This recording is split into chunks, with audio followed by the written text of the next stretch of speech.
माझं जे आता मी इथे मुंबईकर म्हणून बोलतो आता हे पॉलिटिकल बाजूला ठेवून की मला जे बाहेर पडल्यावर प्रश्न पडतात ते की आज आई भीक मागू देत नाही की वडील चोरी करू देत नाही अशी परिस्थिती फक्त मिडल क्लासची आहे.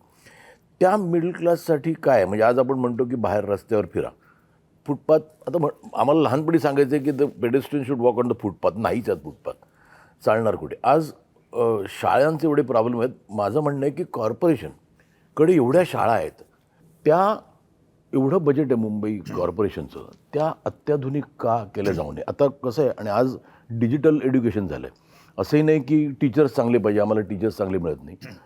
तर आज एक म्युन्सिपॅलिटी शाळेत जाताना मला मुलाला पाठवताना मला लाज नाही वाटता का मग ते त्यांच्या बरोबरीने का नाही करता येत का होऊ दे की आता मुलांना एअर कंडिशनमध्ये बसायची सवय आहे. नाही याच्याबद्दल एक नक्की सांगेन.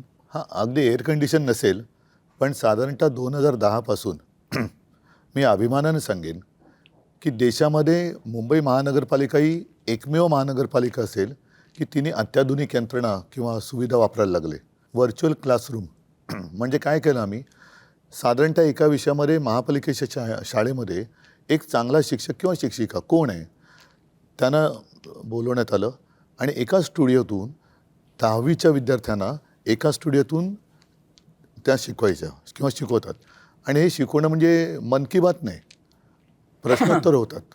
आज मी जे तुम्हाला सांगितलं ना की याच्यामध्ये आम्ही पुस्तिकाच केलेली आहे आणि तुम्ही म्हणाला त्याच्यात जवळपास 1300 शाळा आपल्या मुंबईमध्ये आहेत महापालिकेच्या आणि या महापालिका शाळेमध्ये 3.5 लाख विद्यार्थी जवळपास वेगवेगळ्या 8 भाषेमध्ये शिक्षण घेतात. म्हणजे मराठी तर आलीच, इंग्रजी सेमी इंग्रजी आली, हिंदी, उर्दू, गुजराती अशा ह्या सगळ्या 8 भाषांमध्ये आपण त्यांना शिक्षण देतो. आणि ही साधारणतः 2010 साली सिस्टीम सुरू केल्यानंतर 2014-15च्या सुमारास आम्ही 8वी ते 10वी म्हणजे जे शिवसेना प्रमुखांचं एक स्वप्न होतं की विद्यार्थ्यांच्या पाठीवरती किती ओझं आहे तर तो अभ्यासक्रम आम्ही ई सिम किंवा सिममध्ये आणला. एक सिम कार्ड असतं ना फोनवर टाकायचं आणि ते टॅबमध्ये टाकून द्यायला लागलो.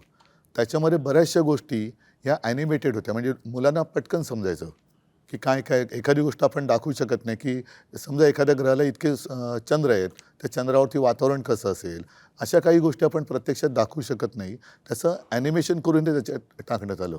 त्याचा परिणाम असा झाला की महानगरपालिकांच्या शाळांचा रिझल्ट हा जवळपास 100%च्या जवळ आला.